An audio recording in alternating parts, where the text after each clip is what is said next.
Hello, my dear students. Welcome back to Learn Easily channel.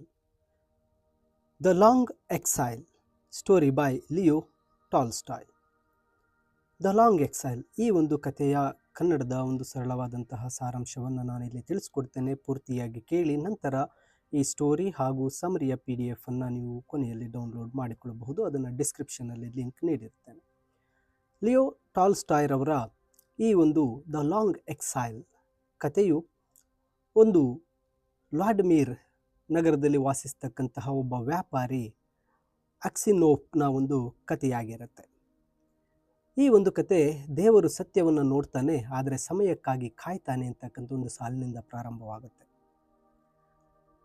Vladimir ನಗರದಲ್ಲಿ ಅಕ್ಸಿನೋಫ್ ಅಂತಕ್ಕಂತಹ ಒಬ್ಬ ವ್ಯಾಪಾರಿ ಇರ್ತಾನೆ. ಅವನಿಗೆ 2 ಅಂಗಡಿಗಳು, ಒಂದು ಮನೆ ಇರುತ್ತೆ. ಅಕ್ಸಿನೋಫ್ ತುಂಬ ಸುಂದರವಾಗಿರ್ತಾನೆ, ಕೆಂಪನೆಯ ಮೈಬಣ್ಣ ಮತ್ತು ಗುಂಗುರು ಕೂದಲನ್ನು ಹೊಂದಿರ್ತಾನೆ. ಆತ ತುಂಬ ಜಾಲಿ ಮನುಷ್ಯ ಆಗಿರ್ತಾನೆ, ಒಬ್ಬ ಸಂಗೀತಗಾರನು ಕೂಡ ಆಗಿರ್ತಾನೆ. ಆತ ಯುವಕನಾಗಿದ್ದಾಗ ಅತಿ ಹೆಚ್ಚಾಗಿ ಕುಡಿತಾ ಇದ್ನು.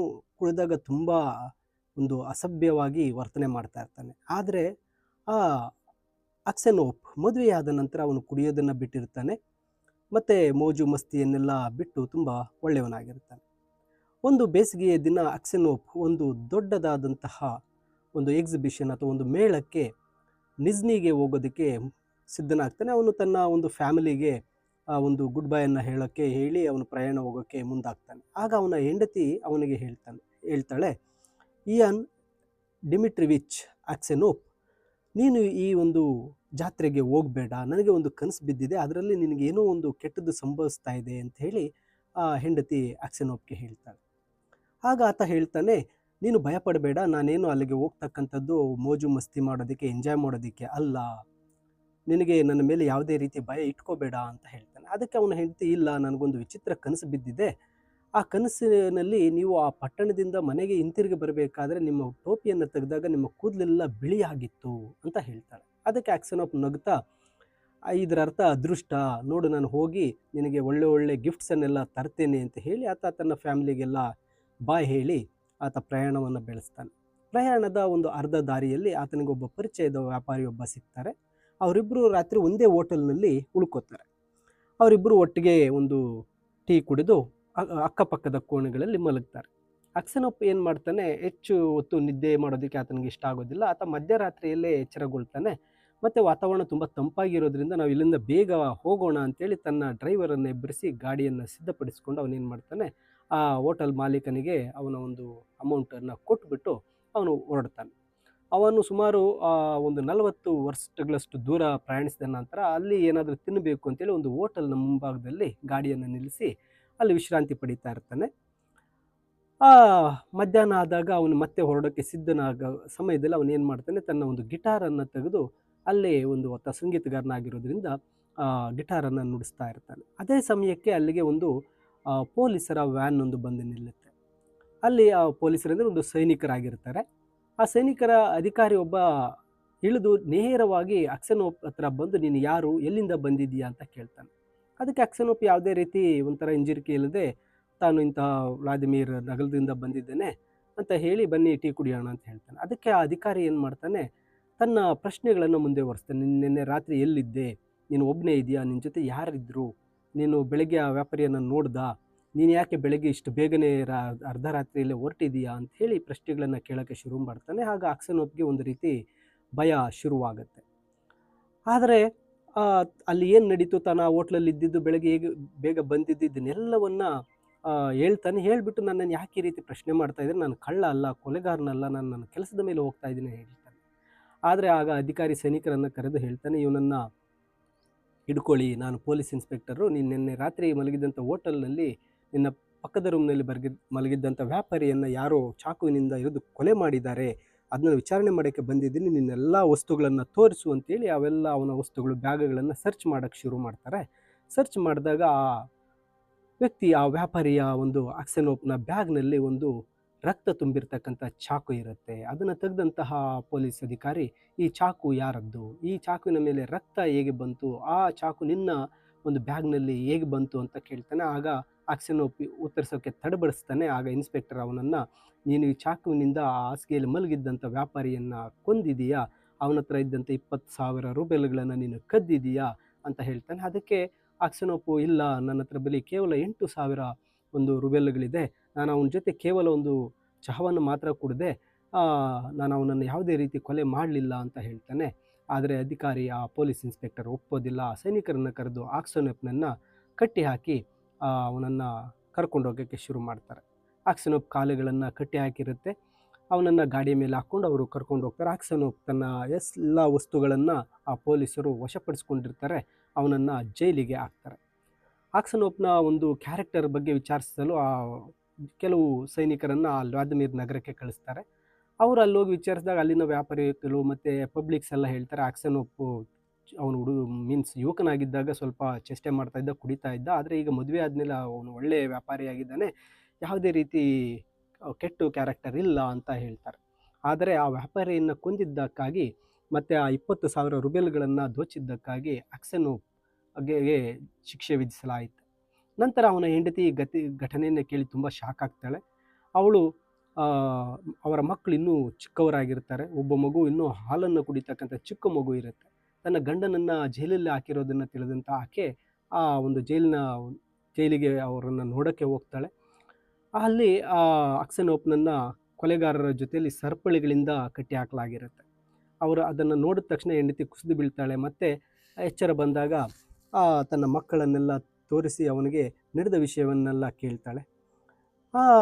ಅಕ್ಸೆನೋಪ್ ಕೂಡ ತಾನು ನಡೆದಿರ್ತಕ್ಕಂಥದ್ದನ್ನ ಹೇಳಿ, ನಾನು ಯಾವುದೇ ಕೊಲೆ ಮಾಡಿಲ್ಲ, ಹೋಗಿ ನಾವು ಜಾರ್ ಚಕ್ರವರ್ತಿಗೆ ಒಂದು ರಿಕ್ವೆಸ್ಟ್ಗಳನ್ನು ಕಳಿಸೋಣ, ನಾನು ನಿರಪರಾಧಿಗೆ ಶಿಕ್ಷೆ ಆಗಲು ಸಾಧ್ಯ ಇಲ್ಲ ಅಂತಾನೆ.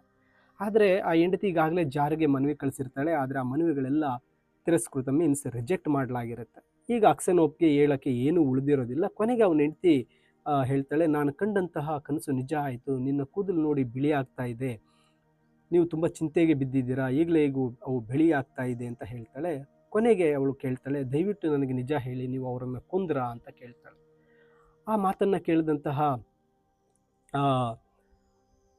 ಗಂಡ ಆಕ್ಸೆನೋಪ್, ನನ್ನ ಮೇಲೆ ನಿನಗೂ ನಂಬಿಕೆ ಇಲ್ವಾ ಅಂತ ಹೇಳಿ ಆತ ಕೂಡ ಒಂದು ರೀತಿ ಮೌನಕ್ಕೆ ಜಾರ್ಬಿಡ್ತಾನೆ. ಆ ಹೆಂಡತಿ ಹೋದ ನಂತರ ಅಕ್ಸೆನೋಪ್ ಅವಳು ಹೇಳಿದ್ದನ್ನೆಲ್ಲ ನೆನೆಸ್ಕೊಳ್ತಾನೆ. ತನ್ನ ಹೆಂಡತಿ ಕೂಡ ತನ್ನ ಮೇಲೆ ಕೊಲೆ ಮಾಡಿದೀಯಾ ಅಂತ ಹೇಳೋದನ್ನು ಕೇಳಿಸ್ಕೊಂಡು ಅವನಿಗೆ ದೇವರಿಗೆ ಮಾತ್ರ ಸತ್ಯ ತಿಳಿದಿದೆ ಅಂತಕ್ಕಂಥದ್ದು ಸ್ಪಷ್ಟವಾಗುತ್ತೆ. ಆದ್ದರಿಂದಲೇ ಅವನೇನು ಮಾಡ್ತಾನೆ, ತನ್ನ ಮನಸ್ಸಿನಲ್ಲೇ ಆ ದೇವರಿಗೆ ಪ್ರಾರ್ಥನೆಗಳನ್ನು ಸಲ್ಲಿಸ್ಕೊತಾನೆ. ಮತ್ತು ಅವನು ಅರ್ಜಿಗಳನ್ನು ಹಾಕ್ತಕ್ಕಂಥದ್ದನ್ನೆಲ್ಲ ಬಿಟ್ಟುಬಿಡ್ತಾನೆ. ಕೇವಲ ದೇವರೊಂದಿಗೆ ಮಾತ್ರ ಒಂದು ಪ್ರಾರ್ಥನೆಗಳನ್ನು ಸಲ್ಲಿಸ್ತಾನೆ. ಆಕ್ಸೆನೋಪ್ಗೆ ಚಾವಟಿಗಳಿಂದ ಹೊಡಿತಕ್ಕಂಥ ಶಿಕ್ಷೆ ಆಗುತ್ತೆ. ಅದಾದ ನಂತರ ಅವನನ್ನು ಕೆಲಸಕ್ಕೆ ಸೈಬೀರಿಯಾಕ್ಕೆ ಗಡೀಪಾರು ಮಾಡುವಂಥ ಶಿಕ್ಷೆ ವಿಧಿಸಲಾಗುತ್ತೆ. ಅವನನ್ನು ಗಡೀಪಾರು ಮಾಡಲಾಗುತ್ತೆ. ಆಕ್ಸೆನೋಪ್ 26 ವರ್ಷಗಳ ಕಾಲ ಆ ಸೈಬೀರಿಯಾದ ಗಣಿಗಳಲ್ಲಿ ಕೆಲಸ ಮಾಡ್ತಾನೆ. ಅವನ ತಲೆಯ ಮೇಲಿನ ಕೂದಲು ಹಿಮದಂತೆ ಬಿಳಿಯಾಗಿರುತ್ತೆ, ಗಡ್ಡ ಉದ್ದವಾಗಿ ಬೆಳೆದಿರುತ್ತದೆ ಮತ್ತು ತೆಳ್ಳಗೆ ಬೂದು ಬಣ್ಣಕ್ಕೆ ತಿರುಗಿಬಿಟ್ಟಿರುತ್ತೆ. ಅವನಲ್ಲಿದ್ದ ಎಲ್ಲ ಒಂದು ಉತ್ಸಾಹ ಎಲ್ಲ ಮಾಯವಾಗಿ ಹೊರಟೋಗಿರುತ್ತೆ. ಅವನು ತುಂಬ ಕಡಿಮೆ ಮಾತಾಡ್ತಾ ಇರ್ತಾನೆ, ನಗೋದಿಲ್ಲ, ಯಾರ ಜೊತೆನೂ ಬೆರೆಯೋದಿಲ್ಲ, ಯಾವಾಗಲೂ ಪ್ರಾರ್ಥನೆಯಲ್ಲೇ ಮುಳುಗಿರ್ತಾನೆ. ಅಕ್ಸೆನೋಪ್ ಜೈಲಿನಲ್ಲಿದ್ದಾಗ ಅವನ ಬೂಟುಗಳನ್ನು ತಯಾರಿಸೋದು ಕಲಿಸಿರ್ತಾನೆ. ಮತ್ತು ಆ ಹಣದಿಂದ ಬುಕ್ ಆಫ್ ಮಾರ್ಟಿಯರ್ಸ್ ಪುಸ್ತಕವನ್ನು ಖರೀದಿ ಮಾಡಿರ್ತಾನೆ. ಜೈಲಿನಲ್ಲಿ ಸಮಯ ಸಿಕ್ಕಾಗ ಅದನ್ನು ಓದ್ತಾ ಇರ್ತಾನೆ. ಜೈಲಿನಲ್ಲಿರ್ತಕ್ಕಂಥ ಚರ್ಚ್ಗೆ ಹೋಗಿ ಒಂದು ಪ್ರಾರ್ಥನೆಗಳನ್ನು ಮಾಡ್ತಾ ಇರ್ತಾನೆ. ಮತ್ತು ಆ ಒಂದು ಸಿಂಗರ್ಸ್ ಗ್ರೂಪ್ಗೆ ಸೇರಿಕೊಂಡು ಅದರಲ್ಲಿ ಹಾಡ್ತಾ ಇರ್ತಾನೆ. ಅವನಿಗೆ ಇನ್ನೂ ಹಾಡುವಂಥ ಧ್ವನಿ ಚೆನ್ನಾಗಿರುತ್ತೆ. ಆ ಜೈಲಿನ ಅಧಿಕಾರಿಗಳು ಆಕ್ಸೆನೋಪ್ನ ಒಂದು ಇನ್ನೋಸೆನ್ಸನ್ನು ನೋಡಿ ಅವನನ್ನು ತುಂಬ ಗೌರವಿಸ್ತಾರೆ. ಆಮೇಲೆ ಇತರ ಕೈದಿಗಳು ಸಹ ಆತನನ್ನು ತಾತ ಮತ್ತು ದೇವರ ಮನುಷ್ಯ ಅಂತ ಕರೀತಾ ಇರ್ತಾರೆ. ಅಧಿಕಾರಿಗಳಿಗೆ ಏನಾದರೂ ಯಾವುದಾದ್ರೂ ಮನವಿಗಳು ಕೊಡಬೇಕು, ಏನೇ ಬೇಕು ಅಂದರೂ ಅದನ್ನು ಅಕ್ಸೆನೋಪೇ ತೊಗೊಂಡು ಕೊಡೋ ರೀತಿಯಲ್ಲಿ ಅವನ ಮೇಲೆ ಎಲ್ಲರೂ ನಂಬಿಕೆಯನ್ನು ಇಟ್ಟಿರ್ತಾರೆ. ಎಲ್ಲರೂ ಸಹ ಅವನ ಜೊತೆ ಚೆನ್ನಾಗಿರ್ತಾರೆ. ಆದರೆ ಅಕ್ಸೆನೋಪ್ ಮನೆಯಿಂದ ಯಾವುದೇ ಪತ್ರಗಳಾಗಲಿ, ಅವನ ಹೆಂಡತಿಯಾಗಲಿ ಮತ್ತು ಮಕ್ಕಳಾಗಲಿ ಅವನನ್ನು ನೋಡೋಕ್ಕೆ ಬಂದಿರೋದಿಲ್ಲ. ಮತ್ತು ಅವರು ಜೀವಂತವಾಗಿ ಇದ್ದಾರೆಯೇ ಅನ್ನೋದು ಅವನಿಗೆ ಗೊತ್ತಿರೋದಿಲ್ಲ. ಒಂದು ಸಲ ಕೆಲವು ಹೊಸ ಕೈದಿಗಳ ಜೈಲಿಗೆ ಬರ್ತಾರೆ. ಆ ಸಂಜೆ ಹಳೆಯ ಕೈದಿಗಳೆಲ್ಲರೂ ಹೊಸಬರ ಸುತ್ತಲೂ ಸೇರಿ ಅವರು ಯಾವ ಊರಿಂದ ಬಂದಿದ್ದಾರೆ, ಅವರು ಏನು ಅಪರಾಧಗಳು ಮಾಡಿದ್ದಾರೆ ಅಂತ ಪ್ರಶ್ನಿಸ್ತಾ ಇರ್ತಾರೆ. ಆ ಸಮಯದಲ್ಲಿ ಅಕ್ಸೆನೋಪ್ ಒಬ್ಬ ಅನಾಮಿಕನ ಬಳಿ ತನ್ನ ಹಾಸಿಗೆ ಮೇಲೆ ಕುಳಿತು ಮೌನವಾಗಿ ಕೂತಿರ್ತಾನೆ. ಆ ಹೊಸ ಕೈದಿಗಳಲ್ಲಿ ಒಬ್ಬನು 60 ವರ್ಷದ ಎತ್ತರದ ಆರೋಗ್ಯವಂತ ಒಬ್ಬ ಮುದುಕನಾಗಿರ್ತಾನೆ. ಆ ಸಣ್ಣಗೆ ಕತ್ತರಿಸಿದ್ದ ಬೂದುಗಡ್ಡವನ್ನು ಹೊಂದಿರ್ತಾನೆ. ಅವನು ತಾನು ಏಕೆ ಬಂಧಿಸಲ್ಪಟ್ಟೆ ಅಂತ ಹೇಳ್ತಾ ಇರ್ತಾನೆ. ಸಹೋದರರೇ, ನನ್ನನ್ನು ಇಲ್ಲಿಗೆ ಸುಮ್ಮನೆ ಕಳಿಸಿದ್ದಾರೆ, ನಾನು ಪೋಸ್ಟ್ ಬಾಯ್ನ ಸ್ಲೆಡ್ಜ್ನಿಂದ ಕುದುರೆಯನ್ನು ಬಿಚ್ತಾ ಇದ್ದೆ, ಅದನ್ನು ನೀನು ಕದೀತಾ ಇದೆಯಾ ಅಂತ ಅವ್ರು ನನ್ನನ್ನು ಹಿಡಿದು ಇಲ್ಲಿಗೆ ಕಳಿಸಿದ್ದಾರೆ. ನಾನು ಅಲ್ಲಿಂದ ಬೇಗನೆ ಹೊರಟೋಗಿದ್ರೆ ನಾನು ಶಿಕ್ಷೆ ಆಗ್ತಾ ಇರಲಿಲ್ಲ ಅಂತ ಹೇಳ್ತಾನೆ. ಅದ್ರ ಜೊತೆಗೆ ಈ ಮೊದಲೇ ನಾನು ತುಂಬ ಶಿಕ್ಷೆ ಆಗುವಂಥ ಕೆಲಸಗಳನ್ನು ಮಾಡಿದ್ದೇನೆ, ಆದರೆ ಸಿಕ್ಕು ಬಿದ್ದಿರಲಿಲ್ಲ. ಆದರೆ ಈಗ ಸಿಕ್ಕು ಬಿದ್ದು ಇಲ್ಲಿ ನಾನು ಮೊದಲನೇ ಬಾರಿಗೆ ಬಂದಿದ್ದೇನೆ ಅಂತ ಹೇಳ್ತಾನೆ. ನೀನು ಎಲ್ಲಿಂದ ಬಂದಿದ್ದೀಯಾ ಅಂತ ಒಬ್ಬ ಕೈದಿ ಕೇಳಿದಾಗ, ನಾನು ವ್ಲಾದಿಮಿರ್ ನಗರದವನು ಅಂತ ಹೇಳ್ತಾನೆ. ನನ್ನ ಹೆಸರು ಮಕಾರ್, ನನ್ನ ತಂದೆಯ ಹೆಸರು ಸೆಮಿಯೋನ್ ಅಂತ ಹೇಳ್ತಾನೆ. ಆಗ ಅಕ್ಸೆನೋಪ್ಗೆ ಗೊತ್ತಾಗುತ್ತೆ ಈತ ಕೂಡ ನನ್ನ ನಗರದಿಂದ ಬಂದಿದ್ದಾನೆ ಅಂತ. ತಲೆ ಎತ್ತಿ, ಸೆಮಿಯೋನಿಚ್, ನೀನು ವ್ಲಾದಿಮಿರ್ ನಗರದ ಅಕ್ಸೆನೋಪ್ ವ್ಯಾಪಾರಿಗಳ ಬಗ್ಗೆ ಕೇಳಿದೀಯಾ? ಅವರು ಬದುಕಿದಾರಾ ಅಂತ ಅಕ್ಸೆನೋಪ್ ಕೇಳಿದಾಗ ಆ ಮಕಾರ್ ಹೇಳ್ತಾನೆ, ಹೌದು ನಾನು ಕೇಳಿದ್ದೇನೆ. ಅವರು ತುಂಬ ಶ್ರೀಮಂತ ವ್ಯಾಪಾರಿಗಳು. ಅವರ ತಂದೆ ಸೈಬೀರಿಯಾದಲ್ಲಿದ್ದಾರೆ. ಅವರು ನಮ್ಮಂತೆಯೇ ಒಬ್ಬ ಪಾಪಿ, ನನ್ನಂತೆ ಒಬ್ಬ ಅಪರಾಧಿ ಆಗಿದ್ದಾನೆ ಅಂತ ಹೇಳ್ತಾನೆ. ಅಕ್ಸೆನೋಪ್ ತನ್ನ ದುರದೃಷ್ಟದ ಬಗ್ಗೆ ಆಗ ಅವನ ಜೊತೆ ಏನು ಹಂಚ್ಕೊಳ್ಳೋದಕ್ಕೆ ಮುಂದಾಗೋದಿಲ್ಲ. 26 ವರ್ಷಗಳಿಂದ ತನ್ನ ಪಾಪಗಳಿಗಾಗಿ ನಾನು ಇಲ್ಲಿ ಬಂದಿದ್ದೇನೆ ಅಂತೇಳಿ ಅಕ್ಸೆನೋಪ್ ಹೇಳ್ತಾನೆ. ಮಕಾರ್ ಸೆಮಿಯೋನೋಪ್ ನಿನ್ನ ಅಪರಾಧ ಏನು ಅಂತ ಹೇಳಿ ಅಕ್ಸೆನೋಪ್ಗೆ ಕೇಳಿದಾಗ, ಅದಕ್ಕೆ ಅಕ್ಸೆನೋಪ್, ನಾನು ಇದಕ್ಕೆ ಅರ್ಹನಾಗಿದ್ದೇನೆ, ಶಿಕ್ಷೆಗೆ ಅರ್ಹನಾಗಿದ್ದೇನೆ ಅಂತ ಹೇಳ್ತಾನೆ ಹೊರತು ಇನ್ನೇನು ಒಂದು ವಿಷಯಗಳನ್ನು ತಿಳಿಸೋದಿಲ್ಲ. ಬೇರೆ ಕೈದಿಗಳು ಅಕ್ಸೆನೋಪ್ ಏಕೆ ಸೈಬೀರಿಯಾಕ್ಕೆ ಬಂದನು ಅಂತ ಕಥೆಯನ್ನು ಹೇಳ್ತಾರೆ. ದಾರಿಯಲ್ಲಿ ಯಾರೋ ಒಬ್ಬ ವ್ಯಾಪಾರಿಯನ್ನು ಕೊಂದು ಅಕ್ಸೆನೋಪ್ ಚೀಲದಲ್ಲಿ ಚಾಕುವನ್ನು ಇರಿಸಿದ್ದರಿಂದ ಅವನಿಗೆ ಈ ಅನ್ಯಾಯದ ಶಿಕ್ಷೆಯಾಗಿದೆ ಅಂತ ವಿವರಿಸ್ತಾರೆ. ಇದನ್ನು ಕೇಳಿದಂಥ ಮಕಾರ್ ಅಕ್ಸೆನೋಪ್ನನ್ನು ನೋಡಿ ತನ್ನ ಕೈಗಳನ್ನು ಮೊಣಕಾಲಿಗೆ ಹಾಕ್ಕೊಂಡು, ಅರೆ ಇದು ಅದ್ಭುತ, ನೀನು ಮುದುಕನಾಗಿದ್ದೀಯಾ ತಾತ ಎಂದನು. ಅವನಿಗೆ ಅಕ್ಸೆನೋಪ್ ಎಲ್ಲಿ ಪರಿಚಯ ಮತ್ತು ಅದರಲ್ಲಿ ಅದ್ಭುತವೇನಿದೆ ಎಂದು ಎಲ್ಲರೂ ಕೇಳ್ತಾರೆ. ಆದರೆ ಮಕಾರ್ ಉತ್ತರಿಸೋದಿಲ್ಲ. ಅವನು ಕೇವಲ ಇದೊಂದು ಪವಾಡ ಅಷ್ಟೇ ಅಂತ ಹೇಳ್ತಾನೆ. ಅವನು ಈ ಮಾತುಗಳನ್ನು ಹೇಳಿದಾಗ ಆ ವ್ಯಾಪಾರಿಯನ್ನು ಕೊಂದವರು ಯಾರು ಎಂಬುದು ಆ ಮಕಾರ್ಗೆ ತಿಳಿದಿರಬಹುದು ಅಂತ ಅಕ್ಸೆನೋಪ್ಗೆ ಅನಿಸುತ್ತೆ. ಅವನು ಆ ಮಕಾರ್ನನ್ನು, ನೀನು ಈ ಅಪರಾಧದ ಬಗ್ಗೆ ಎಲ್ಲಾದರೂ ಕೇಳಿದೀಯಾ ಅಥವಾ ನನ್ನನ್ನು ಹಿಂದೆ ಎಲ್ಲಾದರೂ ನೋಡಿದೀಯಾ ಅಂತ ಮಕಾರ್ನ ಕೇಳ್ತಾನೆ. ಅದಕ್ಕೆ ಮಕಾರ್ ಹೇಳ್ತಾನೆ, ಹೌದು ನಾನು ಕೇಳಿದ್ದೇನೆ, ಇದು ಇಡೀ ದೇಶವೇ ಇದರ ಬಗ್ಗೆ ಮಾತಾಡಿತ್ತು, ಅದನ್ನು ಕೇಳಿದ್ದೇನೆ, ಬಟ್ ನಾನು ಅದನ್ನೆಲ್ಲ ಮರೆತೋಗಿದ್ದೇನೆ ಅಂತ ಹೇಳ್ತಾನೆ. ಆಗ ಅಕ್ಸೆನೋಪ್ ಕೇಳ್ತಾನೆ, ವ್ಯಾಪಾರಿಯನ್ನು ಕೊಂದವರು ಯಾರು, ನಿನಗೆ ಗೊತ್ತಿದೆಯೇ ಅಂತ ಕೇಳ್ತಾನೆ. ಅದಕ್ಕೆ ಮಕಾರ್ ನಗ್ತಾ, ಯಾರ ಚೀಲದಲ್ಲಿ ಚಾಕು ಇತ್ತೋ ಅವರೇ ಕೊಂದಿರಬೇಕು. ಯಾರಾದರೂ ನಿನ್ನ ಚೀಲದಲ್ಲಿ ಚಾಕು ಹಾಕಿದ್ದರೆ ಅವರು ಸಿಕ್ಕು ಬೀಳ್ತಾ ಇದ್ರು. ನಿನ್ನ ತಲೆಯ ಪಕ್ಕದಲ್ಲೇ ನೀನು ಆ ಚೀಲವನ್ನು ಇಟ್ಕೊಂಡಿದ್ದಾಗ ಯಾರಾದರೂ ಹಾಕಿದ್ರೆ ನಿನಗೆ ಸದ್ದಾಗ್ತಾ ಇತ್ತಲ್ವಾ ಅಂತ ಹೇಳ್ತಾನೆ.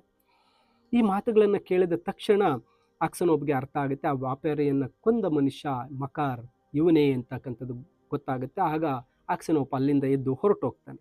ಇಡೀ ರಾತ್ರಿ ಅವನಿಗೆ ನಿದ್ದೆ ಬರೋದಿಲ್ಲ. ಅವನು ತುಂಬ ಆತಂಕದಲ್ಲಿರ್ತಾನೆ. ತನ್ನ ಹಳೆಯ ಒಂದು ನೆನಪುಗಳನ್ನು ಮೆಲುಕು ಹಾಕೋಕ್ಕೆ ಶುರು ಮಾಡ್ತಾನೆ. ತನ್ನ ಹೆಂಡತಿ, ತನ್ನ ಮಕ್ಕಳು, ತನ್ನ ಹೆಂಡತಿ ಕೊನೆ ಬಾರಿಗೆ ಜೈಲಲ್ಲಿ ಬಂದಾಗ ನೋಡಿದ್ದು ಎಲ್ಲವನ್ನ ಆತ ಮೆಲುಕು ಹಾಕ್ಕೊಳ್ತಾನೆ. ಅವನಿಗೆ ಅರ್ಥ ಆಗುತ್ತೆ, ಈ ಒಬ್ಬ ಮಕಾರ್ ಆ ವ್ಯಕ್ತಿಯನ್ನು ಕೊಂದು ನನ್ನ ಮೇಲೆ ಹಾಕಿದ್ದಾನೆ ಅಂತಕ್ಕಂಥದ್ದು ಎಲ್ಲವನ್ನ ನೆನೆಸ್ಕೊಳ್ತಾನೆ. ಚಾಟಿ ಏಟುಗಳನ್ನು ನೆನೆಸ್ಕೊಳ್ತಾನೆ. ಎಲ್ಲವನ್ನ ನೆನೆಸ್ಕೊಂಡಂತಹ ಅಕ್ಸೆನೋಪ್ ಮೌನವಾಗಿ ಇರ್ತಾನೆ. ಅದರ ಜೊತೆಗೆ ನನ್ನ ಎಲ್ಲ ನೆನಪುಗಳ ಜೊತೆಗೆ ನನ್ನ 26 ವರ್ಷಗಳ ಜೈಲು ಜೀವನ, ನನ್ನ ಯೌವನ ಎಲ್ಲವೂ ಕಳೆದು ಹೋಯಿತು ಅಂತ ಈ ದುಃಖಕ್ಕೆ ಅಕ್ಸೆನೋಪ್ ಏನು ಮಾಡ್ಕೊಳ್ತಾನಪ್ಪ ಅಂದರೆ, ನಾನು ಆತ್ಮಹತ್ಯೆ ಮಾಡ್ಕೊಳ್ಬೇಕು ಅನ್ನೋದ್ರ ಬಗ್ಗೆ ಯೋಚನೆ ಮಾಡ್ತಾ ಕೂತ್ಕೋತಾನೆ. ಆಗ ಅಕ್ಸೆನೋಪ್ಗೆ ಅನಿಸುತ್ತೆ, ಇವೆಲ್ಲವೂ ಮಾಡಿರ್ತಕ್ಕಂಥದ್ದು ಈ ಮಕಾರ್, ಇವನಿಂದಲೇ ಇದೆಲ್ಲವೂ ಆಯಿತು ಅಂತೇಳಿ ಅವನ ಮೇಲೆ ಬಹಳಷ್ಟು ಕೋಪ ಬರುತ್ತೆ. ಅವನ ಮೇಲೆ ಸೇಡು ತೀರಿಸ್ಕೊಳ್ಬೇಕು ಅಂತಕ್ಕಂಥದ್ದು ಅವನಿಗೆ ಅಕ್ಸೆನೋಪ್ಗೆ ಅನಿಸುತ್ತೆ. ಆದರೆ ಅವನು ರಾತ್ರಿ ಇಡೀ ದೇವರಿಗೆ ಪ್ರಾರ್ಥನೆಗಳನ್ನೇ ಮಾಡ್ತಾ ತನ್ನ ಮನಸ್ಸನ್ನು ಶಾಂತವಾಗಿ ಇಟ್ಕೊಳ್ಳೋಕ್ಕೆ ನೋಡ್ತಾನೆ. ಆಮೇಲೆ ಬೆಳಗ್ಗೆ ಎದ್ದು ನೋಡಿದಾಗ ಮಕಾರ್ ಅಲ್ಲಿಂದ ಹೊರಟೋಗಿರ್ತಾನೆ. ಇದೇ ರೀತಿ ಅಕ್ಸೆನೋಪ್ ಪ್ರತಿದಿನ ರಾತ್ರಿ ಯೋಚಿಸೋಕ್ಕೆ ಶುರು ಮಾಡ್ತಾನೆ. ಹೀಗೆ 2 ವಾರ ಕಳೆಯುತ್ತೆ. ಒಂದು ದಿನ ರಾತ್ರಿ ಅಕ್ಸೆನೋಪ್ ಜೈಲಿನ ಕೋಣೆಯೊಳಗೆ ನಡೆದು ಹೋಗ್ತಾ ಇರಬೇಕಾದ್ರೆ ಒಂದು ಹಾಸಿಗೆಯ ಕೆಳಗೆ ಮಣ್ಣು ಅಗದಿರೋದನ್ನು ನೋಡ್ತಾನೆ. ಅವನು ಅದು ಏನಿರಬಹುದು ಅಂತ ಪರೀಕ್ಷೆ ಮಾಡೋದಕ್ಕೆ ಹಾಸಿಗೆಯನ್ನು ಎತ್ತಿದಾಗ ಮಕಾರ್ ಹಾಸಿಗೆಯ ಕೆಳಗಿಂದ ತೆವಳುತ್ತಾ ಗಾಬರಿಯಿಂದ ಬಂದು ಅಕ್ಸೆನೋಪನ್ನು ನೋಡ್ತಾನೆ. ನೋಡಿದಂತೆ ಅವನು ಹೇಳ್ತಾನೆ, ಮಕಾರ್ ಅಕ್ಸೆನೋಪ್ನ ಕೈ ಹಿಡ್ಕೊಂಡು ಹೇಳ್ತಾನೆ, ನೋಡು, ಈ ಗೋಡೆಯ ಅಡಿಯಲ್ಲಿ ನಾನು ದಾರಿ ಕೊರಿತಾ ಇದ್ದೇನೆ, ಸುರಂಗ ಕೊರಿತಾ ಇದ್ದೇನೆ. ಪ್ರತಿದಿನ ಎಲ್ಲರೂ ಕೆಲಸಕ್ಕೆ ಹೋದಾಗ ನಾನು ಆ ಮಣ್ಣನ್ನು ಕೊರಿತಾ ಆ ಮಣ್ಣನ್ನು ಬೂಟುಗಳಲ್ಲಿ ತುಂಬಿಕೊಂಡು ಹೋಗಿ ಬೀದಿಯಲ್ಲಿ ಬಿಸಾಕ್ತೇನೆ. ನೀನು ಸುಮ್ಮನಿದ್ದರೆ ನಿನ್ನನ್ನು ಸಹ ನಾನು ಇಲ್ಲಿಂದ ಆಚೆಗೆ ಕರ್ಕೊಂಡು ಹೋಗ್ತೇನೆ.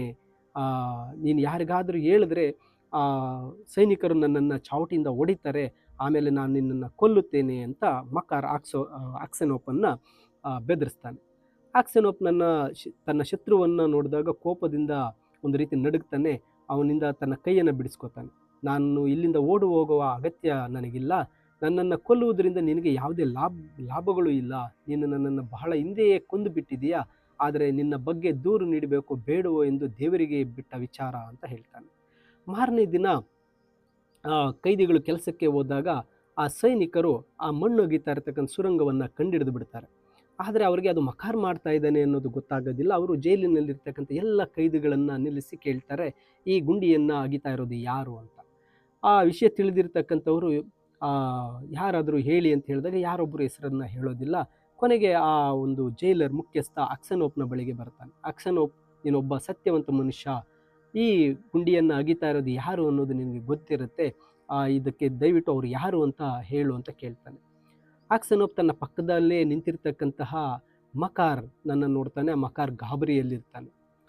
ಅಕ್ಸನೋಪ್ನ ಒಂದು ಕೈಗಳು ತುಟಿಗಳು ನಡುಗ್ತವೆ.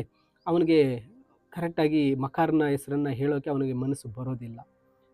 ಆಗ ಅವನು ತನ್ನ ಮನಸ್ಸಲ್ಲೇ ಈ ರೀತಿ ಅಂದ್ಕೋತಾನೆ, ನಾನು ಅವನನ್ನು ಉಳಿಸಿದರೆ ಅವನು ನನ್ನ ಜೀವನವನ್ನೇ ಹಾಳು ಮಾಡಿದ್ದಾನೆ, ಅವನನ್ನು ನಾನ್ಯಾಕೆ ಕ್ಷಮಿಸಬೇಕು, ಅವನ ಹೆಸರನ್ನು ಹೇಳಿಬಿಡಲೆ ಅಂತೇಳಿ ಯೋಚನೆ ಮಾಡ್ತಾನೆ. ಅದರ ಜೊತೆಗೆ ಹೇಳಿದರೆ ಖಂಡಿತವಾಗಿ ಇವರೆಲ್ಲರೂ ಸೈನಿಕರೆಲ್ಲ ಸೇರಿ ಅವನನ್ನು ಹೊಡೆಯೋದ್ರಿಂದ ನನಗೀಗ ಏನು ಬರೋದಿಲ್ಲ ಅಂತ ಹೇಳಿ ಮನಸ್ಸಲ್ಲೇ ಯೋಚನೆ ಮಾಡ್ತಾ ಇರಬೇಕಾದ್ರೆ ಆ ಜೈಲರ್ ಮತ್ತೊಮ್ಮೆ ಕೇಳ್ತಾನೆ, ಮುದುಕನೇ, ಈ ಗುಂಡಿ ಹಗ್ದಿದ್ದು ಯಾರು ಹೇಳು, ನಿನ್ಗೆ ಗೊತ್ತಿದ್ರೆ ಹೇಳು ಅಂತ ಹೇಳಿದಾಗ ಅಕ್ಸನೋಪ್ ಮಕಾರ್ನನ್ನ ಕಡೆ ಒಂದು ಸಲ ನೋಡಿ, ನನಗೀಗ ಹೇಳಲು ಸಾಧ್ಯ ಇಲ್ಲ, ದೇವರು ನನಗೆ ಹೇಳಲು ಅನುಮತಿ ನೀಡ್ತಾ ಇಲ್ಲ, ನಾನು ಹೇಳುವುದಿಲ್ಲ, ನಿಮಗೆ ಇಷ್ಟ ಬಂದ ಹಾಗೆ ಮಾಡ್ಕೊಳ್ಳಿ, ನಾನು ನಿಮ್ಮ ವಶದಲ್ಲಿದ್ದೇನೆ ಅಂತ ಹೇಳ್ತಾನೆ.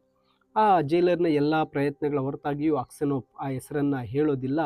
ನಂತರ ಅವರೆಲ್ಲ ಹೊರಟೋಗ್ತಾರೆ. ಮಾರನೇ ದಿನ ರಾತ್ರಿ ಅಕ್ಸನೋಪ್ ಹಾಸಿಗೆ ಮೇಲೆ ಮಲಗಿ ನಿದ್ದೆ ಮಾಡ್ತಾ ಇರಬೇಕಾದ್ರೆ ಯಾರೋ ಬಂದು ಆ ಒಂದು ಅಕ್ಸನೋಪ್ನ ಕಾಲುಗಳ ಹತ್ರ ಕುಳಿತುಕೊಳ್ತಕ್ಕಂಥ ಶಬ್ದ ಕೇಳಿಸುತ್ತೆ. ಅವನು ಕಣ್ಣನ್ನು ಬಿಟ್ಟು ನೋಡಿದಾಗ ಮಕಾರ್ ಬಂದು ಅಕ್ಸನೋಪ್ನ ಕಾಲಿನ ಬಳಿ ನಿನ್ನಿಂದ ನನಗೆ ಕುತ್ಕೊಂಡು ಅಳ್ತಾ ಇರ್ತಾನೆ. ಆಗ ಅಕ್ಸನೋಪ್ ಕೇಳ್ತಾನೆ, ನಿನ್ನಿಂದ ನನಗೇನು ಬೇಕು, ಇಲ್ಲೇನು ಮಾಡ್ತಾ ಇದೆಯಾ ಅಂತ ಹೇಳಿದಾಗ ಮಕಾರ್ ಹೇಳ್ತಾನೆ, ಇವಾನ್ ಡಿಮಿಟ್ರಿವಿಚ್, ಅಕ್ಸನೋಪ್ ನನ್ನನ್ನು ಕ್ಷಮಿಸು ಅಂತ ಹೇಳ್ತಾನೆ. ಅಕ್ಸನೋಪ್ ಆಗ ಹೇಳ್ತಾನೆ, ನಾನು ನಿನ್ನನ್ನು ಕ್ಷಮಿಸಲು ಏನಿದೆ ಅಂದಾಗ ಆ ಮಕಾರ್ ಹೇಳ್ತಾನೆ, ಆ ವ್ಯಾಪಾರಿಯನ್ನು ಕೊಂದವನು ನಾನೇ, ನಿನ್ನ ಚೀಲದಲ್ಲಿ ಚಾಕು ಇಟ್ಟವನು ನಾನೇ, ನಾನು ನಿನ್ನನ್ನು ಕೊಲ್ಲಲು ಬಂದಿದ್ದೆ, ಆದರೆ ಹೊರಗಡೆ ಯಾರೋ ಬರ್ತಾ ಇರ್ತಕ್ಕಂಥ ಸದ್ದನ್ನು ಕೇಳಿಸ್ಕೊಂಡು ಆ ಚಾಕುವನ್ನು ನಿನ್ನ ಚೀಲದಲ್ಲಿ ಹಾಕಿ ಕಿಟಕಿಯಿಂದ ಹೊರಗಡೆ ಹಾರಿ ಹೊರಟೋದೆ ಅಂತ ಮಕಾರ್ ಹೇಳ್ತಾನೆ. ಆದರೆ ಅಕ್ಸನೋಪ್ ಇದನ್ನು ಕೇಳಿಸ್ಕೊಂಡು ಏನು ಹೇಳಲಿಲ್ಲ. ಅವನಿಗೆ ಏನು ಹೇಳಬೇಕು ಅಂತ ತೋಚಲಿಲ್ಲ. ಮಕಾರ್ ಹಾಸಿಗೆಯಿಂದ ಕೆಳಗೆ ಇಳಿದು ನೆಲದ ಮೇಲೆ ಮಂಡಿಯೂರಿ ಕುಳಿತು, ಇವಾನ್ ಡಿಮಿಟ್ರಿಚ್ ಅಕ್ಸನೋಪ್, ದೇವರ ಹೆಸರಲ್ಲಿ ನನ್ನನ್ನು ಕ್ಷಮಿಸು, ನಾನು ವ್ಯಾಪಾರಿಯನ್ನು ಕೊಂದೆ ಅಂತ ಒಪ್ಕೊಳ್ತೇನೆ, ಅವರು ನಿನ್ನನ್ನು ಬಿಡುಗಡೆ ಮಾಡ್ತಾರೆ, ನೀನು ಮನೆಗೆ ಹೋಗಬಹುದು ಅಂತ ಹೇಳ್ತಾನೆ. ಅಕ್ಸನೋಪ್ ಆಗ ಹೇಳ್ತಾನೆ, ನಿನಗೆ ಹೇಳೋದು ಸುಲಭ, ಆದರೆ ನಾನು ಇದನ್ನು ಹೇಗೆ ಸಹಿಸಿಕೊಳ್ಳಿ, ನಾನೀಗ ಎಲ್ಲಿಗೆ ಹೋಗಲಿ, ನನ್ನ ಹೆಂಡತಿ ಸತ್ತೋಗಿರ್ತಾಳೆ, ನನ್ನ ಮಕ್ಕಳು ನನ್ನನ್ನು ಮರೆತಿದ್ದಾರೆ, ನನಗೆ ಎಲ್ಲಿಗೂ ಹೋಗಲು ಜಾಗ ಇಲ್ಲ ಅಂತ ಹೇಳ್ತಾನೆ. ಮಕಾರ್ ಮಾತ್ರ ಅವನ ಕಾಲನ್ನು ಬಿಟ್ಟು ಮೇಲಕ್ಕೆ ಹೇಳೋದಿಲ್ಲ. ತನ್ನ ಹಣೆಯನ್ನು, ತನ್ನ ತಲೆಯನ್ನು ನೆಲಕ್ಕೆ ಜೋರಾಗಿ ಹೊಡೆಯುತ್ತಾ, ಇವಾನ್ ಡಿಮಿಟ್ರಿವಿಚ್ ನನ್ನನ್ನು ಕ್ಷಮಿಸು, ಅವರು ನನಗೆ ಚಾಟೆಯಿಂದ ಹೊಡೆದಾಗಲೂ ನನಗಿಷ್ಟು ನೋವು ಆಗಿರಲಿಲ್ಲ, ನೀನು ಇಷ್ಟೆಲ್ಲ ಆದರೂ ಕೂಡ ನನ್ನನ್ನು ಕಾಪಾಡದೆ, ನನ್ನ ಬಗ್ಗೆ ನೀನು ಹೆಸರನ್ನು ಹೇಳಲಿಲ್ಲ, ದಯವಿಟ್ಟು ಆ ದೇವರ ಹೆಸರಲ್ಲಿ ನನ್ನನ್ನು ಕ್ಷಮಿಸು, ನಾನೊಬ್ಬ ಪಾಪಿ ಅಂತ ಅಳ್ತಾ ತನ್ನ ಹಣೆಯನ್ನು ಹೊಡ್ಕೊಳ್ತಾ ಇರ್ತಾನೆ. ಆ ಮಕಾರ್ ಅಳುತ್ತರೋದನ್ನ ನೋಡಿದಂಥ ಅಕ್ಸನೋಪ್ಗೆ ಕಣ್ಣೀರು ಬರುತ್ತೆ. ಅವರು ಹೇಳ್ತಾರೆ, ದೇವರು ನಿನ್ನನ್ನು ಕ್ಷಮಿಸ್ತಾನೆ, ಬಹುಶಃ ನಾನು ನಿನಗಿಂತ 100 ಪಟ್ಟು ಕೆಟ್ಟವನಿರಬಹುದು ಅಂತ. ಮತ್ತೆ ಇದ್ದಕ್ಕಿದ್ದಂತೆ ಅವನು ಆಗ ಅಕ್ಸನೋಪ್ಗೆ ಒಂದು ಮನಸ್ಸಿನಲ್ಲಿ ಒಂದು ಶಾಂತಿಯೇ ಒಂದು ನೆಲೆಸುತ್ತೆ. ಅವನು ತನ್ನ ಮನೆಯ ಬಗ್ಗೆ ಚಿಂತಿಸುವುದನ್ನು ನಿಲ್ಲಿಸ್ತಾನೆ, ಮತ್ತು ಜೈಲಿನಿಂದ ಹೊರಹೋಗುವ ಒಂದು ಆಸೆಯನ್ನು ಕೂಡ ಬಿಡ್ತಾನೆ. ಕೊನೆ ಕ್ಷಣದ ಬಗ್ಗೆ ಮಾತ್ರ ಅವನು ಯೋಚನೆ ಮಾಡ್ತಾನೆ, ಅಂದರೆ ತನ್ನ ಸಾವಿನ ಬಗ್ಗೆ ಮಾತ್ರ ಯೋಚನೆ ಮಾಡ್ತಾನೆ. ಮಕಾರ್ ಅಕ್ಸನೋಪ್ ಮಾತನ್ನು ಕೇಳದೆ ತನ್ನ ಅಪರಾಧವನ್ನು ಒಪ್ಕೊಳ್ತಾನೆ. ಆದರೆ ಅಕ್ಸನೋಪ್ನ ಬಿಡುಗಡೆ ಮಾಡಲು ಆದೇಶ ಬರುತ್ತೆ. ಆದೇಶ ಬರೋಷ್ಟರಲ್ಲಿ ಅಕ್ಸನೋಪ್ ಮೃತಪಟ್ಟಿರ್ತಾನೆ, ಸತ್ತು ಹೋಗಿರ್ತಾನೆ. ಮೈ ಡಿಯರ್ ಸ್ಟೂಡೆಂಟ್ಸ್, ಇದು ಲಿಯೋ ಟಾಲ್ಸ್ಟಾಯ್ರವರ ದ ಲಾಂಗ್ ಎಕ್ಸೈಲ್ ಕಥೆಯ ಕನ್ನಡದ ಒಂದು ಸಂಪೂರ್ಣ ಕಥೆಯಾಗಿರುತ್ತೆ. ಇದರ ಸಾರಾಂಶ ಮತ್ತು ಕಥೆಯ PDF ವಿಡಿಯೋದ ಡಿಸ್ಕ್ರಿಪ್ಷನಲ್ಲಿದೆ, ನೀವು ಡೌನ್ಲೋಡ್ ಮಾಡಿಕೊಳ್ಬೋದು. ಹೆಚ್ಚಿನ ವಿಡಿಯೋಗಳಿಗೆ ತಪ್ಪದೆ ಲರ್ನ್ ಈಸಿಲಿ ಚಾನಲ್ಗೆ ಸಬ್ಸ್ಕ್ರೈಬ್ ಮಾಡಿ ಅಂತ ಹೇಳ್ತಾ, thank you for watching this video.